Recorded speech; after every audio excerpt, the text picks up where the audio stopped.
Tonight in Brooklyn, a community mobilizing and vowing to take back their streets from crime. It comes just hours after two people were shot, one of them a 16-year-old innocent bystander.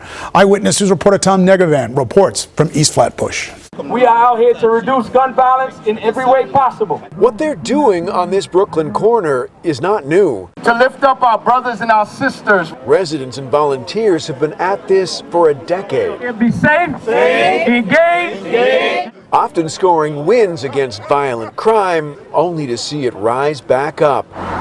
As it did last night, less than a mile from where they're standing. A 27-year-old private security guard getting off a bus around midnight to find a group of young men blocking his way. He notices a firearm, he flees, shots were fired, he was struck, and the unintended 16-year-old was struck too.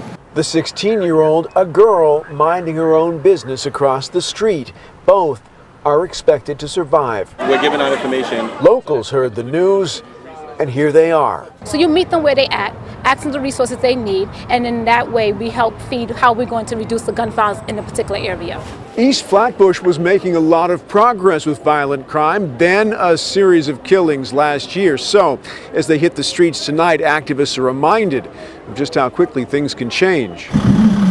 Among the victims then, a 12-year-old honor student named Cade Lewin. His death hit this community especially hard. There's a street named after him now, and not a day he's not talked about, mentioned as one of the far too many. We have to have a response to what's going on. You can't do nothing when the violence is occurring, and everybody has a part to play. Tonight's march comes with the acknowledgement that police can't do it all, can't be everywhere.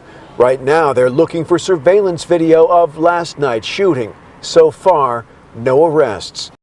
Community groups have turned to the sport of boxing to keep at-risk youth out of trouble in the streets. And tonight, we take a close look at one program doing just that in the Bronx, and in the process, teaching them skills they can use for the rest of their lives. Eyewitness News reporter Anthony Carlo with more.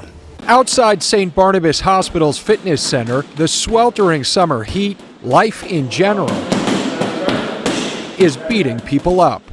Inside, these young men are hitting back with everything they've got. And I keep coming because I want to be better. I'm not going to stop being better. David Helena made a decision to skip out on street life. Instead of picking up a gun or a knife, you pick up some boxing gloves. One of several young men spending their Friday night handling their problems here with gloves on and their coach in their corner. Boxing changed my life. Boxing took me off the streets. Boxing transitioned my life for the better, the same way I'm doing with these kids. Joel Castillo survived gunshot wounds and stab wounds, what brought many of this program's participants into the ER, where they learned about this weekly boxing class hosted by SBH Health System and Bronx Rises Against Gun Violence. I could have a bad day, but once I work out, like all goes away. No matter how much good this program may do, the battle is ongoing, both in and out of the ring. And no matter how hard they fight to straighten their lives out, there's not always a winner. We actually had 2 participants who were part of the program last year and unfortunately passed away due to gun violence.